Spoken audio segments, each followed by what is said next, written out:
नमस्कार. आता रमाला मनात कुठेतरी वाटत असतं की खरंच माझं अजूनही अक्षयवर प्रेम आहे, तरीसुद्धा मी साईशी लग्न करायला तयार झाली आहे. खरंच हे माझं चुकलं आहे, पण मी काय करू?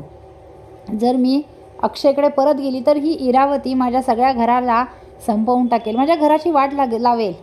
या इरावतीमुळे मला ना साईशी लग्न करावं लागतं आहे. मी नाही त्या अक्षयच्या घरात परत जाऊ शकत. 7 वर्षापूर्वी पण इरावतीने हेच केलं होतं, म्हणूनच मला माझ्या मुलीला सोडून जावं लागलं. आणि आत्तासुद्धा ती तेच करते. मी माझ्या अक्षयसाठी, मी माझ्या मुलीसाठी काही करेन. पण हे अक्षयला मी कसं सांगू? जर सांगितलं तर ती इरावती माझ्या मुलीला संपवेल. काय करू मी? खरंच. पण अजूनही माझं अक्षयवर खूप प्रेम आहे आणि मला माझ्या मुली आणि नवऱ्यासोबत राहायचं आहे. आता अक्षयच्या बड्डे पार्टीमध्ये सर्वजण खूप एन्जॉय करत असतात आणि तिथे पार्टीमध्ये ड्रिंकसुद्धा असते आणि रमा न कळत ती ड्रिंक घेते. आणि आता रमा तिथे बसलेली असते. मला काही सुचत नसतं, तिच्या डोळ्यापुढे काळोखी येत असते. आता तिथे शशिकांत जातो आणि म्हणतो, रमा काय होतं आहे? रमा म्हणते, काही नाही बाबा, मी इथे बसली आहे. पण अक्षयचा बड्डे ना खूप छान झाला, मला खूप आवडला. पण ती अक्षयची मैत्रीण आली ना, ती मला अजिबात आवडली नाही आहे बाबा. तर शशिकांत म्हणतो, हो का, नाही आवडली?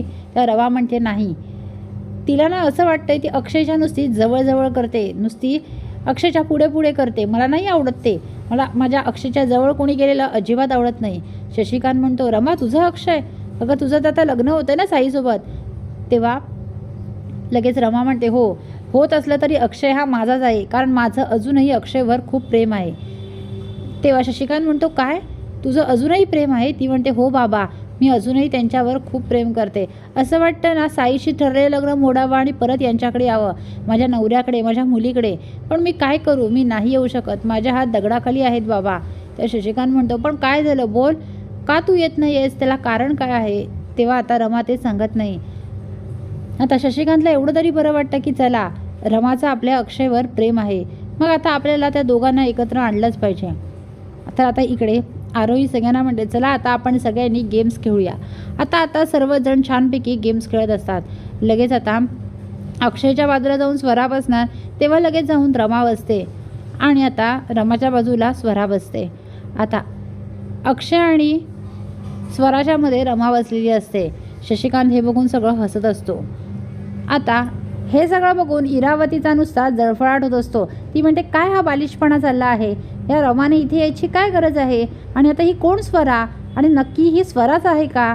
मला वाटलं ही अक्षय आणि हा शशिकांत खोटं बोलतोय, पण खरंच स्वरा आणली यांनी ही.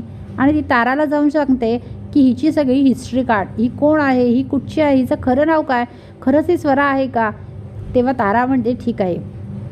इरावतीला तर रमा आणि अक्षयला एकत्र आणायचंच नसतं. आता या स्वराला सुद्धा या घरातनं तिला बाहेर काढायची आहे. आता अक्षय मुद्दाम स्वराशी सारखा बोलण्याचा प्रयत्न करत असतो, पण रमा मध्ये मध्ये येत असते. हे शशिकांतला कळत असतं. आता आरोही म्हणते, चला आता आपण गेम्स खेळून झाले, आता आपण जेवूया. बाबा मला खूप भूक लागली आहे, बाबा तू मला भरवशील का? तेव्हा अक्षय म्हणतो, हो बाळा, भरवेन ना. तेव्हा लगेच स्वरा म्हणते, मी भरू का आरोही तुला? तेव्हा रमा म्हणते, काही गरज नाही आहे, मी भरवेन माझ्या मुलीला. ते बघून शशिकांत आणि अक्षयला बरं वाटतं. पुढील अपडेट पाहण्यासाठी व्हिडिओला लाईक आणि चॅनलला सबस्क्राईब करायला विसरू नका. थँक्यू.